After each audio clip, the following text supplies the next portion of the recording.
नमस्कार साथियों, हंस वाहिनी के YouTube चैनल पर आप सभी लोगों का एक बार पुनः हार्दिक स्वागत है। साथियों, हम पढ़ रहे हैं, भारत भ्रमण कर रहे थे हम, और भारत भ्रमण में हमने खूब सारा भ्रमण किया है और अब हम भ्रमण के पूर्वोत्तर यानी कि पूर्व की मोड़ पर पहुंच गए हैं। यानी पूर्वोत्तर भारत हम पढ़ रहे हैं और पूर्वोत्तर भारत में हमने कुछ राज्यों को किया है और आज का अपना एक और सुनहरा सा राज्य हम पढ़ेंगे जिसका नाम है मेघालय। जिसका नाम क्या है? मेघालय, यानी मेघों का घर। मेघ प्लस आल्य, मेघालय, मेघों का घर यानी बादलों का घर। ये किसने कहा? एसपी चटर्जी ने कहा। ये नाम किसने दिया? ऐसा भी प्रश्न आता है। तो यहीं से हम शुरू करते हैं, यानी अपने ज्ञान को वृद्धि करने के लिए, ज्ञान में बढ़ोतरी करने के लिए शुरू करते हैं भारत भ्रमण। और भारत भ्रमण में आज का अपना राज्य कौन सा है? मेघालय है। और साथियों, सबसे पहले हम यही पढ़ने वाले हैं कि मेघालय के समीपवर्ती क्षेत्र वो कौन कौन से हैं। अगर अपन बात करेंगे उत्तर पूर्व दोनों तरफ, यानी उत्तर व पूर्व है तो असम हो जाएगा, और दक्षिण व पश्चिम की बात करेंगे तो बांग्लादेश हो जाएगा। मेघालय के उत्तर पूर्व में असम और दक्षिण पश्चिम में क्या हो जाएगा? बांग्लादेश हो जाएगा। संक्षिप्त है। अब उसके बाद अपन बात करें तो देखो, ये जो असम है इसको इस प्रकार घेरे रहता है ना, चारों तरफ से, और फिर इधर से ये बांग्लादेश। ठीक है। अब उसके बाद बारी आती है किसकी? राजधानी की। तो राजधानी इसकी कौन सी है? शिलोंग। शिलांग भी नाम मिलता है, तो शिलोंग राजधानी है किसकी? मेघालय की। मेघालय की राजधानी का क्या नाम है? शिलोंग, आपको याद है। और बात करेंगे सबसे बड़े शहर की, है ना। सबसे बड़ा शहर भी कौन सा है? शिलोंग ही है। सबसे बड़ा शहर कौन सा है? शिलोंग। उसके बाद मुख्यमंत्री की बात करें तो मुख्यमंत्री है कॉनरेड संगमा। मुख्यमंत्री कौन है? कॉनरेड संगमा है। और जब बात करेंगे यहाँ के राज्यपाल की, किसकी भाई? राज्यपाल की, तो राज्यपाल है तथागत रॉय। राज्यपाल का नाम क्या है? तथागत रॉय। आप सब लोग जानते होंगे, यानी कि स्वतंत्र राज्य होता है उसका राज्यपाल होता है, और जो राज्य नहीं होता है, यानी कि केंद्र शासित प्रदेश होता है, पूर्ण राज्य नहीं होता है, उसका उपराज्यपाल होता है। ठीक है। तो इसके जो राज्यपाल है वो कौन है? तथागत राय है। और सीएम यानी कि चीफ मिनिस्टर यानी मुख्यमंत्री, और वो कौन है? आपने यहाँ पढ़ ही लिया है, कॉनरेड संगमा है। उसके बाद साथियों बात करेंगे गठन की, तो 21 फरवरी 1972 को मेघालय का क्या हुआ? गठन हुआ। और आपको है ना ये भी ध्यान रखना, ये पूर्व में क्या था? केंद्र शासित प्रदेश के रूप में था। उसके बाद इसे स्वतंत्र राज्य के रूप में 21 फरवरी 1972 को दर्जा मिला। तो ये जो गठन का समय मैंने आपको बताया 21 फरवरी 1972, ये समान भी है। 3-4 राज्य पीछे भी हमने पढ़ लिए हैं। और अगर अपन बात करें राजभाषा से संबंधित, किससे संबंधित है? राजभाषा से। तो राजभाषा का तात्पर्य क्या हो गया साथियों? मैंने आपको बताया। एक चीज अब मैं यहाँ बता देता हूँ, काफी समय से हम राजभाषा का चर्चा कर रहे हैं और जानने भी लगे हैं खूब सारी जगहों की राजभाषा। तो राजभाषा से तात्पर्य होता है उस राज्य के प्रशासन की भाषा। उस राज्य के किसकी भाषा? प्रशासन के कामकाज की भाषा ही क्या होती है? राजभाषा कहलाती है। तो ये बात भी आप याद रखें। उसके बाद बात करेंगे मित्रों, अगर क्षेत्रफल की करें तो क्षेत्रफल देखो 22,429 वर्ग किलोमीटर, यानी बहुत ज्यादा बड़ा नहीं है ना। 22,429 वर्ग किलोमीटर क्षेत्र में ये जो राज्य है फैला हुआ है, छोटा सा ही है। उसके बाद जनसंख्या की बात आती है, यानी यहाँ की जनसंख्या कितनी है? ये आप लोग देख सकते हो 29,64,007। 29,64,007 यहाँ की कितनी है? जनसंख्या है। उच्च न्यायालय की बात करें तो जहाँ इसका बड़ा शहर है और जहाँ इसकी कैपिटल यानी राजधानी है, वही इसका क्या है? वहीं पर इसका उच्च न्यायालय है। मैंने आपको बताया है 3 राज्यों की, है ना, उच्च न्यायालय अभी स्थापित किए हुए 2013 में। उससे पहले इनका भी क्या था? गुवाहाटी था। ठीक है, ये भी आप लोग ध्यान रखना। अगर बात करेंगे जिले की तो कितने जिले? 11 जिले। कितने जिले? 11 जिले हैं। आप लोग जो पढ़ते हो गारो, खासी व जयंतिया, साथियों गारो व खासी जयंतिया आपने पहाड़ियां पढ़ रखी होगी, है ना, पहाड़ियां। तो वह पहाड़ियां यहाँ की गारो, खासी व जयंतिया जनजातियां भी है। क्या है? जनजाति। उन्हीं के नाम पर गारो, खासी, जयंतिया, और उन्हीं के नाम पर, है ना, पहाड़ियों के साथ साथ यहाँ मैंने आपको बताया जिलों के नाम भी उन्हीं क्षेत्रों के ऊपर भी है ना। जैसे ये गारो है, खासी है, जयंतिया है ना। तो खासी जैसे दक्षिण खासी, उसके बाद उत्तर खासी, उसके बाद पूर्व खासी, उसके बाद पश्चिम खासी। ठीक है, तो ये यहाँ का इस प्रकार डिवाइडेशन है ना, एक दक्षिण पश्चिम खासी 5 तो ये होगी, फिर 2, एक तो उत्तरी गारो, एक पूर्वी मतलब एक पश्चिम गारो, एक आपका पूर्वी गारो। इसी प्रकार जयंतिया, दक्षिण जयंतिया, मध्य जयंतिया, पूर्व जयंतिया। ठीक है, इस प्रकार के ये विभाजन यानी कुल कितने जिले हैं? 11 जिले हैं। किसके?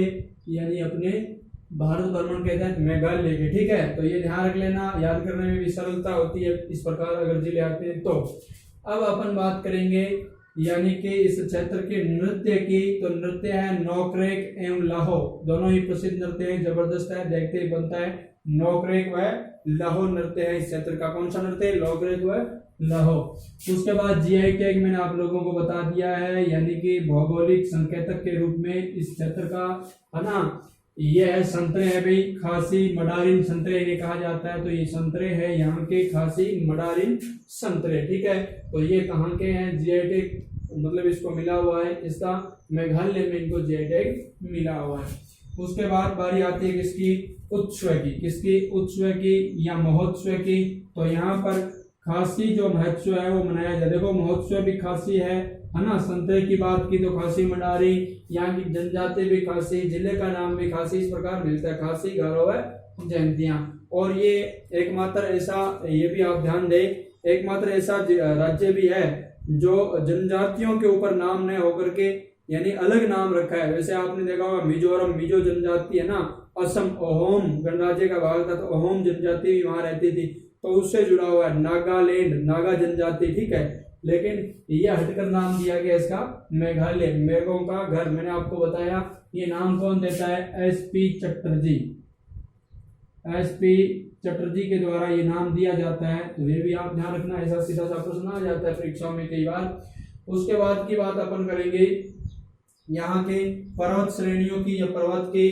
तो मैंने आपको बताया पहाड़ियां, पर्वत, गारो, खासी व जयंतियां। यहाँ एक अद्भुत बात है वो मैं बताता हूँ, यानी इसे शिलोंग का पठार भी कहते हैं और इसको साथ साथ में मेघालय का पठार भी कहते हैं। एक चीज ध्यान देना, गारो, खासी व जयंतियां जो पहाड़ियां हैं, हम जानते हैं, हम भारत का मैप पढ़ते हैं तो हम इस प्रकार पढ़ते हैं। ठीक है, लेकिन हम ऐसा सोच लेते हैं कि यहाँ से जो हिमालय आता है ये हिमालय का भाग है। ठीक है ना, हम ऐसा सोच लेते हैं कि हिमालय पर्वत का भाग है, लेकिन ध्यान रखना गारो, खासी व जयंतियां जो पहाड़ियां हैं वह दक्कन के पठार का भाग है। मतलब मैं ये कहना चाह रहा हूँ आप लोगों को, ये जो है ना पर्वत श्रेणियां, ये प्रायद्वीपीय भारत की है। किसकी? प्रायद्वीपीय भारत का ये पठार है। ठीक है, प्रायद्वीपीय पठार का क्षेत्र है ये ध्यान रख लेना, बहुत महत्वपूर्ण बात है। ठीक है, प्रायद्वीपीय पठार की यानी कि हिमालय के, गारो, खासी व जयंतियां, मेघालय का पठार। ठीक है, शिलोंग का पठार। तो ये भी बात बहुत महत्वपूर्ण है जो मैंने आप लोगों को बताई है। अब एक चीज यहाँ और कर लेना, द्वीप की बात आती है तो ये भी नदीय द्वीप है। कौन सा द्वीप है? नदीय द्वीप है। ठीक है, और ये उस कई पुल लाम जाओ आपने पढ़ रखा है। उसके बाद ये दूसरा है, उसके बाद ये 2 नंबर पे है। ठीक है, विश्व में भी द्वीप। नाम क्या है इसका? नोंगखनम। नाम क्या है? नोंगखनम नदीय द्वीप है ये, है ना। और ये है कहाँ पर? ये आपके मेघालय में है, नोंगखनम। अब उसके बाद बात करते हैं अपन लोग इसकी प्रमुख सीटें और प्रमुख सीटें उसी प्रकार जैसे आपने कल पढ़ा, बस उसमें इसमें कोई बदलाव नहीं है। अपने 3 राज्यों के समान ही पढ़ रहे हैं ना, बराबर बराबर भागों में उनको बांटा गया है। तो ये भी देखो लोकसभा की भी कितनी है? 2। कल भी हमने यही बात पढ़ी थी, है ना। और इधर भी राज्यसभा की कितनी है? 1 सीट है। और विधानसभा की कितनी सीट है? 60 सीट है। ठीक है, तो ये भी आप लोग साथ साथ में ध्यान रखना, महत्वपूर्ण बातें हैं आप लोगों के लिए। अब देखिएगा लोकसभा की कितनी सीटें? 2। राज्यसभा की कितनी? 1। विधानसभा की कितनी सीटें? 60 सीटें। और यहाँ अभी विधानसभा में यहाँ पर मुख्यमंत्री कौन है? आप सब लोग जान गए होंगे, कॉनरेड संगमा। अब बात करते हैं अपन राजकीय चिन्ह की। किसकी? राजकीय चिन्ह यानी पशु कौन है? Clouded leopard. पशु कौन है? Clouded leopard. पक्षी कौन है? पशु की बात हमने कर ली है, क्लाउडेड लेपर्ड की, है ना। और इधर पक्षी की बात पहाड़ी मैना। पक्षी कौन है? पहाड़ी मैना है। अगर अपन बात करें वृक्ष की तो वृक्ष है गमहर।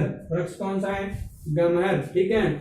और पुष्प lady slipper orchid, lady slipper orchid, lady chappal orchid भी बोलते हैं, तो वो आप लोग ध्यान रखना। ये यहाँ का क्या है, पुष्प है, बड़ा ही सुंदर है, ठीक है। तो ये अपने चिन्हों की बात की।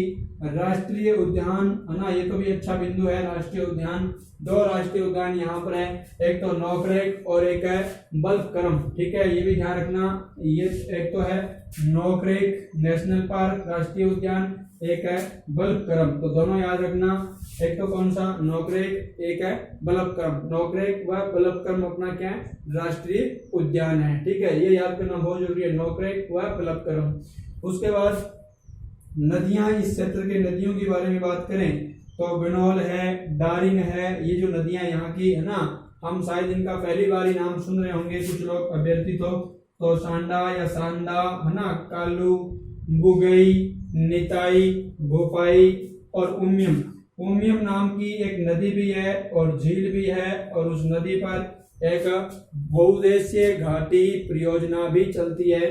तो हमने यहाँ पर लिख भी रखा है बहुउद्देशीय नदी घाटी परियोजना, तो ये कौन सी है, उमियम नदी घाटी परियोजना है, तो ये भी ध्यान रखना। उमियम इस क्षेत्र की एक झील भी है, दर्शनीय स्थल हो गया वो, ठीक है। इसी प्रकार कुछ पर्यटन स्थलों में अगर देखें तो चेरापूंजी आप सब लोग जानते होंगे है ना, विश्व में सर्वाधिक वर्षा प्राप्त करने वाला स्थान है, वो कौन सा है, ये चेरापूंजी है ना, आप ये भी ध्यान रखें। और एक चीज आप ये भी ध्यान रखें, मौसिनराम के बारे में आपने पढ़ा होगा, तो वो भी क्षेत्र क्या है, इसका है, इसी का है ना। और एक चीज ये ध्यान रखने, एलिफेंट फॉल्स, जीवित जड़ सेतु, शिलोंग चोटी और खासी व पर्यटन। तो ये एक चीज ये मैं बताता हूँ, ये वास्तव में देखे तो कोई पर्टिकुलर एक स्थान नहीं है, आप लोग सोच रहे होंगे ये कोई पर्यटन स्थल है। ये जीवित जो जड़ सेतु है, ये देखने लायक क्या होते हैं है ना, पुल होते हैं, ठीक है। वहां पर ये जो क्षेत्र है अपना मेघालय, वहां पर रबड़ के जो वृक्ष पाए जाते हैं, उनकी जो जड़ें होती हैं, उन जड़ों से वहां पर क्या किया गया है, प्राचीन है ना आदिम रूप से पुल बनाए गए हैं, जड़ सेतु, जीवित जड़ सेतु, मतलब जीवित जड़ों के, मतलब उन पेड़ों के जड़ों से बनाए हुए क्या है, ब्रिज है, सेतु बनाए हुए हैं। तो ये ध्यान रखना आप लोग, इसलिए उन्हें कहते हैं जीवित जड़ सेतु। तो ये देखने लायक चीजें हैं। उसके बाद शिलोंग चोटी है ना, ये भी ध्यान रखना, सबसे ऊंची चोटी है शिलोंग की, और शिलोंग इसकी राजधानी भी है। और खासी जो पर्यटन स्थल है बड़ा, ये इसमें भी कई प्रकार के पर्यटन स्थल अंदर है, ठीक है। तो ये अपना एक बार मैं इसको पुनः क्या करता हूँ, रिवाइज करता हूँ, ये भी आप लोग देखिएगा फटाफट। जितनी महत्वपूर्ण बातें हमको एक बार और देख लेते हैं।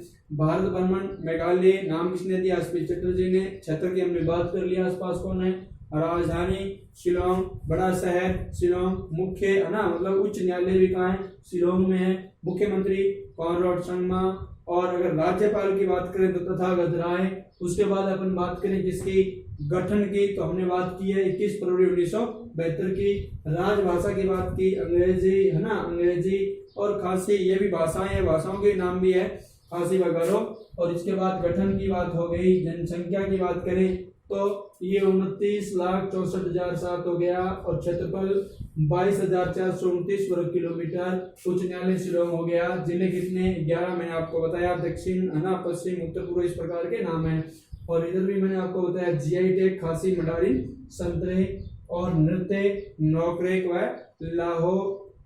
उत्सव की बात करें तो खासी महोत्सव है। और पर्वत कौन से, गारो, खासी व जयंतिया की पहाड़ियां हैं शिलोंग के पठार। सर्वाधिक वर्षा करने वाले हैं। कारण क्या है सर्वाधिक वर्षा होने का, कि यहाँ की जो पहाड़ियां वो कीपाकार की आकृति की है, कीपाकार होने की वजह से सर्वाधिक वर्षा यहाँ पर होती है। हवा एक तरफ से तो चली जाती है, लेकिन बाहर निकलती है तो तीन और टकराती हैं, और वहां घूम घूम के ना बादल क्या करते हैं, वर्षा करते हैं, ठीक है। प्रमुख सीटें लोकसभा की 2, राज्यसभा की 1, विधानसभा की 7। उसके बाद राजकीय है ना, ये बात हमने की, पशु क्लाइमेट, पक्षी, पहाड़ी मैना, वृक्ष गहमर, पुष्प लेडी स्लीपर ऑर्किड। राष्ट्रीय उद्यान नोकरेक व बल्फक्रम, ठीक है, दोनों याद रखना, नोकरेक व बल्फक्रम। और राष्ट्रीय उद्यान ये है, नदियां गनौल, डोरिंग, सांडा, कालू, बुगई, निताई, भुपई, उमियाम है ना, उमियाम झील भी है। और एक बहुउद्देशीय घाटी परियोजना भी है। और पर्यटन स्थल चेरापूंजी एलिफेंट फॉल्स यानी कि एलिफेंट फॉल्स क्या है पता है आप लोग, ये भी ध्यान रखना। शिलोंग चोटी खासी पर्यटन और जीवित जल सेतु यहाँ देखने लायक है। तो अपना ये संक्षिप्त सा जो पर्यटन था बड़ा ही सुंदर और मधुर है। कुछ चीजें हम पहले से नहीं जानते हैं, अब जानना शुरू किया है। लगातार हम निरंतर अपने ज्ञान को क्या करते रहेंगे, अपडेट करते रहेंगे साथियों। तो आज का ये संक्षिप्त जो भ्रमण है मैं यहीं पर संपन्न करूंगा। जय हिंद, जय भारत, वंदे मातरम।